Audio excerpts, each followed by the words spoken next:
Alors, chers internautes, bonjour. Aujourd'hui, nous allons vous parler d'une plante que Rémi vient de nous ramener, qui est le Sénécio céphalophorus Mountain 5. Voilà, donc c'est un sénesson. Alors le sénécio, à savoir qu'il existe 1600 espèces du genre sénécio. Donc vraiment, c'est très très varié en forme et en couleur de ce genre de plante. Alors il est gris, voilà. Celui-ci est gris, oui, couleur glauque, un peu comme ça. Alors c'est une espèce originaire d'Amérique centrale et d'Amérique du Sud, le Brésil, le Mexique, voire même dans les Caraïbes.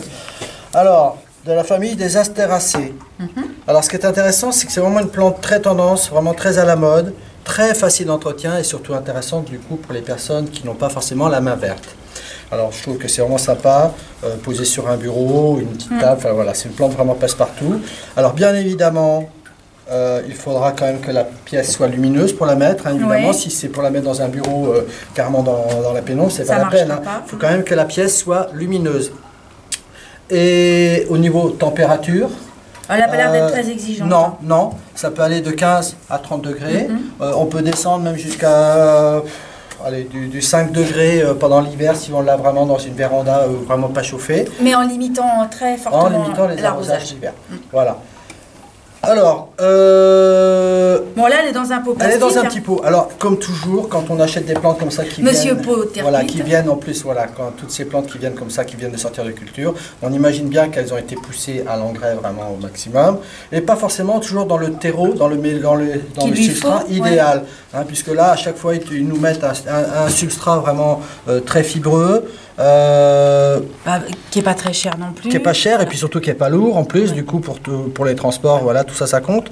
Alors que, on sait très bien que pour tout ce qui est un petit peu sénécio comme ça, la terre idéale, ce serait de faire un mélange, donc un mélange spécial plante verte, mais dans lequel on va y ajouter de la terre végétale, c'est-à-dire de la terre de jardin, la terre franche. La terre lourde. De la terre plus lourde, et également y ajouter un peu de sable. Il y a même des vers. Voilà, donc là, mon petit tas de terreau, je vais y ajouter un peu de terre.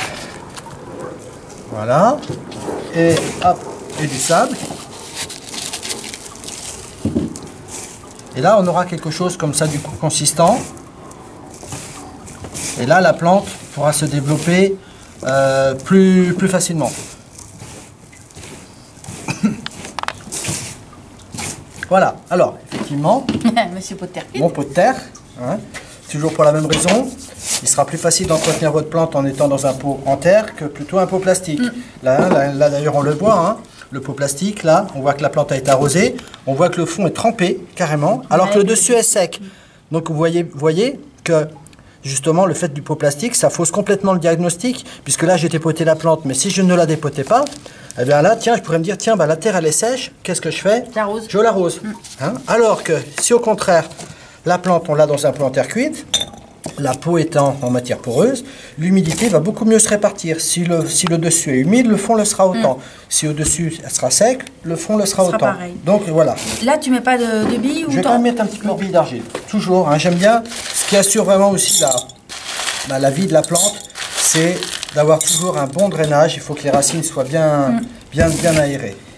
Voilà. Alors un petit peu de fond. Alors, c'est vrai que c'est une plante cassante. Oui, alors faut être là, par contre, on voit qu'il faut effectivement être très prudent. Mais c'est pas grave, s'il y a une tête de cassé, on en profite pour faire une bouture. Voilà, spécialité bouturage. Mais elle a une belle touche quand même. Moi j'aime bien. J'aime bien. Et sa floraison, donc on était parti sur le fait qu'elle fleurissait au mois de... En été. Ah, en été. Bon, celle-ci fleurit l'été. D'accord.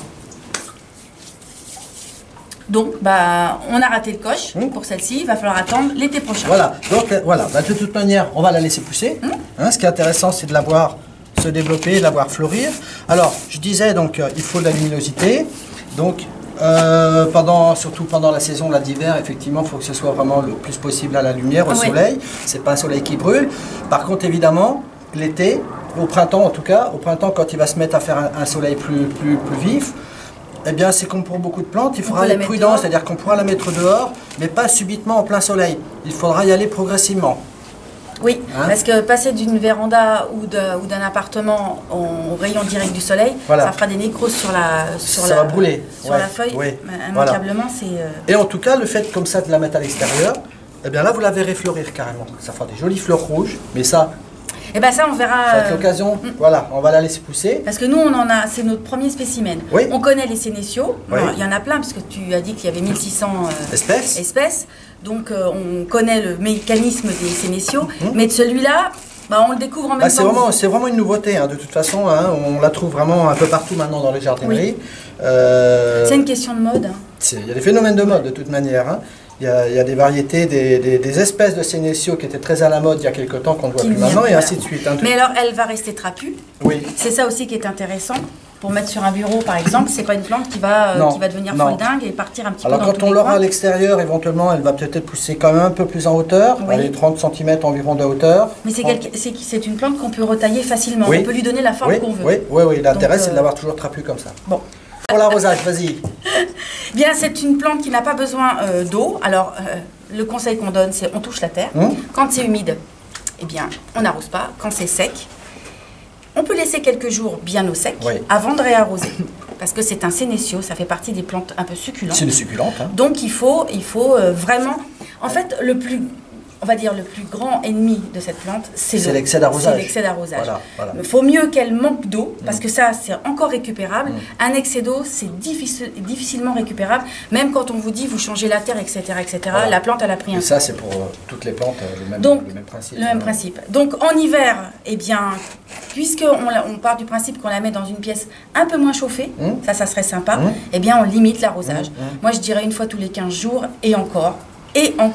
Ça peut rester même une fois par mois. Toucher la terre. Voilà, on touche la terre.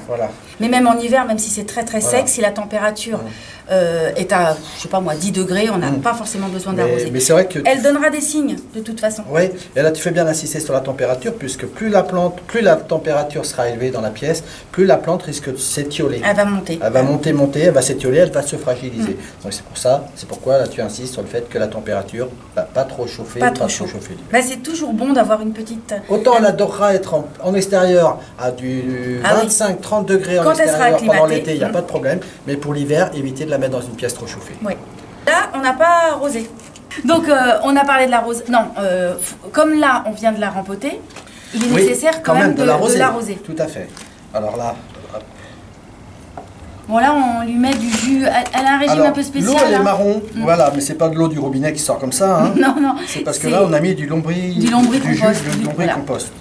Mais normalement, elle n'aurait même pas eu besoin d'avoir de l'engrais à cette période de l'année. Il y a toujours un repos végétatif à partir du mois d'octobre, donc c'était pas nécessaire. Bon, là, c'est parce qu'on avait notre eau qui est diluée. C'est pas le jus pur, c'est déjà dilué. Alors là, je n'ai pas beaucoup arrosé parce que, donc, étant donné que la motte était déjà relativement mouillée, je préfère ne pas beaucoup arroser. Et ensuite, pour l'engrais. Oui. Parce que c'est une plante qui a quand même un petit peu besoin de se nourrir. De l'engrais, pendant l'hiver, bien évidemment, on va s'abstenir d'en mettre. Oui. Là, nous sommes aujourd'hui le 15 octobre. Donc là, évidemment, on s'abstient d'arroser. Dans le principe, on s'abstient d'arroser à l'engrais. Et par contre, au printemps, donc jusqu'à l'été, vous pouvez mettre de l'engrais une fois tous les 15 jours environ. Moi, je suis même partant qu'une fois par mois, ça suffit largement. C'est pas une plante non plus très très exigeante en engrais, de toute façon. Voilà. On a fait le tour, la température, l'engrais, l'arrosage, le terreau, ma foi, on est bon. Tu dis. Donc maintenant, on va juste patienter pour l'avoir poussé. Parce qu'il y a une belle floraison. Je voudrais l'avoir. Nous, on l'a vu en photo. Oui, mais c'est vrai que je suis curieux d'avoir fleuri. Donc, écoutez, on verra ça en tout cas ensemble. Et puis, on vous dit à bientôt. Au revoir. Nous sommes le 13 août. Et alors, voici notre sénécio qui enfin nous montre ce qu'on attendait, c'est-à-dire une fleur en devenir. Un bouton. Là, pour l'instant, c'est là, on s'emballe. Mais on voudrait vraiment la voir fleurir parce que là, il y en a je sais que la fleur est assez originale. Voilà. Alors, je commençais franchement à désespérer. Mais voilà, comme quoi, le fait de l'avoir mise à l'extérieur, c'est ce qu'il lui fallait, puisque ça y est, elle va fleurir. Quand même, c'est sympa, c'est une belle touche. Alors, au départ, on l'a présentait vraiment comme une plante d'intérieur, parce que c'est vrai que son graphisme, son feuillage est vraiment intéressant. Et d'ailleurs, c'est vraiment une plante qui est très à la mode. On voit beaucoup ces plantes-là dans des appartements, sur des bureaux, dans des pièces la plus lumineuses possible, en tant que plante d'intérieur, en tant que plante verte.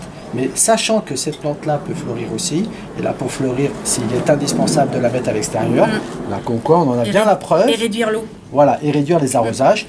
Eh bien écoutez, on n'a plus qu'à patienter encore un petit peu pour la voir fleurir, pour la voir en couleur, en fleurs. Oh, mais en tout cas, ça en prend bien. Eh ben écoute, moi je vais partir en vacances, mais au retour de vacances, j'espère bien que... J'espère qu'elle sera pas fanée. Bah écoute, on verra. Voilà, bah écoutez, on se dit à très bientôt en tout cas. Au revoir.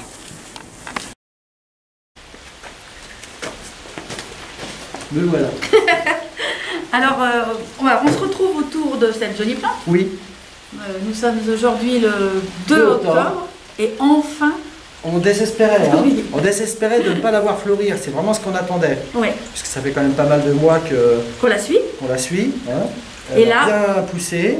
Et voilà, et ce qu'on voulait voir, c'était de la voir fleurir. Alors on savait que c'était un orange. Oui. De couleur orange, mais alors de cette couleur aussi, elle est violente. Moi, de ce que j'avais pu voir sur photo, franchement, ça devrait nous plaire. C'est une curiosité. Donc là, ça en prend bien le chemin. Hein. Là, vraiment, on voit sa première couleur, sa première fleur. Il y a tout un lot de fleurs là, qui se forment. Eh ben, il nous reste encore quelques semaines à patienter pour... Oh, tu crois pas que... Bah, on va la suivre, on fera peut-être 2 prises par semaine, hein, pour voir l'évolution. Comment ça va se passer? Ça va dépendre. Ça va dépendre. Ça va dépendre. Bon, on attend mademoiselle là, parce que là, en ce moment, là, maintenant, après avoir eu une période, une période de très forte chaleur, hein, durant tout ce mois de septembre, il a fait très chaud. Comme quoi, voilà, c'est une plante qui supporte très bien la chaleur. Mais là, ça y est, enfin, on la voit fleurir. Maintenant, là, aujourd'hui, on a vraiment du temps vraiment pluvieux, des températures qui ont bien baissé. Voilà, elle était à l'extérieur jusqu'à présent. On l'a remise à l'intérieur aujourd'hui. Et puis, de toute façon, le cycle floral s'est mis en route. Donc maintenant, il n'est plus nécessaire de l'avoir à l'extérieur. Mais on est quand même pressé. Mais on est quand même pressé. Donc, on se dit à très bientôt. À bientôt.